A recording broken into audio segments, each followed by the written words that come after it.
মনের শান্তি কি করে আনবেন বলুন তো? মনের শান্তি আনতে গেলে আগে পরের দিকে অতিরিক্ত চিন্তা করা বন্ধ করুন।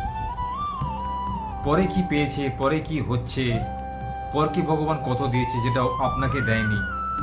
আপনার ভালো ঘরে জন্ম হয়নি, আপনার ভালো চাকরি হয়নি, আপনার ভালো বিবাহ হয়নি, আপনার বিবাহ এখনো হয়নি, বা আপনি গরিব ঘরে জন্মগ্রহণ করেছেন, এটা দেখে মনে দুঃখ পাচ্ছেন।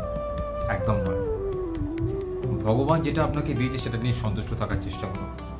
জানবেন সে যেটা পেয়েছে সে পূর্বজন্মে কৃতকর্মের ফল অনুযায়ী পেয়েছে। আপনি যেটা পেয়েছেন, ভোগ করছেন, সেটা কিন্তু আপনার পূর্বজন্মে কৃতকর্মের ফল। ফলটাকে আপনাকে তো স্বীকার করতেই হবে না। ভালো ফল করেছিল তাই সে এই জন্মে ভালো ঘরে জন্মগ্রহণ করেছে। আপনি হয়তো খারাপ ফল করেছিলেন, সেই জন্য এই জন্মে আপনি গরিব ঘরে জন্মগ্রহণ করেছেন। গরিব বড় লোকটা কিন্তু বড় কথা নয়, আসলে হচ্ছে ভালো মনের মানুষ হওয়া, আসলে হচ্ছে ভালো জাতের মানুষ হওয়া। আপনার মধ্যে শিক্ষা দীক্ষা আছে কি নেই, আপনি কোন বংশ থেকে বিলং করেন, সেটা নির্ভর করছে আপনার ব্যবহার, আপনার শিক্ষা দীক্ষা, আপনার চাল চলন, আদব কায়দা, সেটার উপরে। কখনোই অপর দিকে হিংসা করতে যাবেন না। আজকালকার দিনে কিন্তু যারা চিটিংবাজ তাদেরও পয়সা রয়েছে, আর যারা দেখবেন বুদ্ধিমান জ্ঞানী ব্যক্তি তারা কিন্তু গরিব। এরকম অনেক নজির আছে যারা পৃথিবীতে অনেক কিছু সৃষ্টি করে গেছেন, অনেক কিছু তৈরি করে গেছেন, সমাজকে আলো দেখিয়ে গেছেন, সমাজকে কুসংস্কার মুক্ত করে গেছেন, তারা কিন্তু ভালো করে দুবেলা দুমুঠো খেতেও পেতেন না। আপনি কিন্তু সেই জায়গা থেকে অনেক ভালো জায়গায় রয়েছেন। তাই ভগবানকে কুর্নিশ জানান, ভগবান আপনাকে এই সুযোগটা দেওয়ার জন্য। পৃথিবীতে অনেক নিকৃষ্ট শ্রেণীর প্রাণী রয়েছে, যাদের কিন্তু আমরা একজন নিকৃষ্ট শ্রেণীর প্রাণী বলেই জানি, মানি।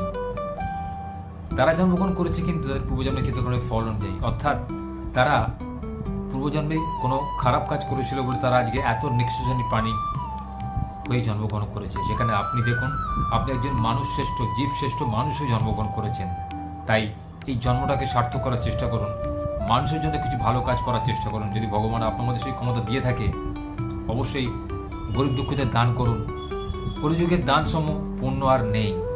যত দান করবেন তত আপনার সম্পদ বাড়বে, শ্রীবৃদ্ধি হবে, ভগবানের আশীর্বাদ আপনি করবেন। গরিব দুঃখীদের দেখুন, অবলার প্রাণীদের কোনোদিন অবহেলা করবেন না, তাদের কোনোদিন জ্বালাতন বা নির্যাতন করবেন না। দেখবেন আপনার ঘরে কিন্তু কোনোদিন ভাতের অভাব হবে না। হয়তো আপনার কষ্ট হবে, কিন্তু আপনি মরে যাবেন না, আপনাকে ভগবান মেরে ফেলবে না। আর একটা কথা জানেন তো, যে ঘরে যেন সত্যিকারে ভগবান থাকে সেই ঘরে কিন্তু বেশি অর্থ থাকে না। সেই কাহিনিটা আপনাদের অনেকবার বলেছি।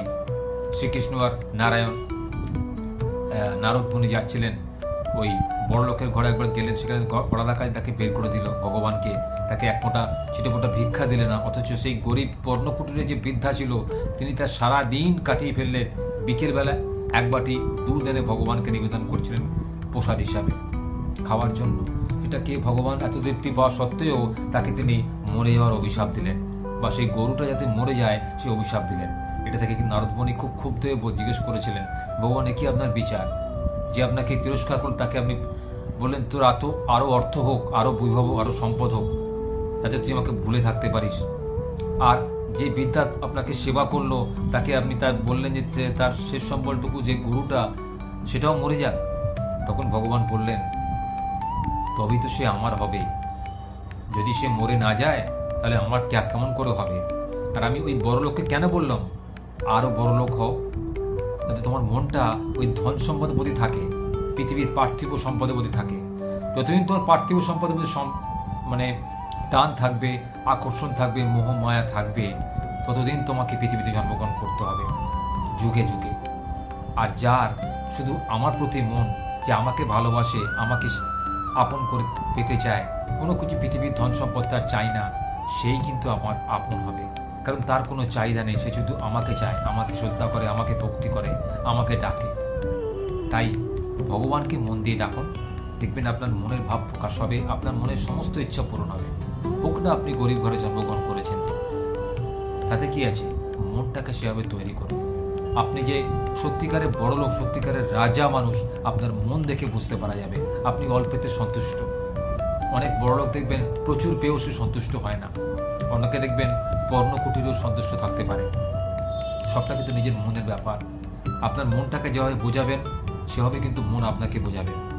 মনটাকে যদি অস্থির করে তোলেন ধন সম্পদ আহরণের জন্য, অতিরিক্ত ধন সম্পদের জন্য, যদিও কলিযুগে ধন সম্পদের প্রয়োজন আছে, তবুও কিন্তু অতিরিক্ত ধন সম্পদের একদমই প্রয়োজন নেই।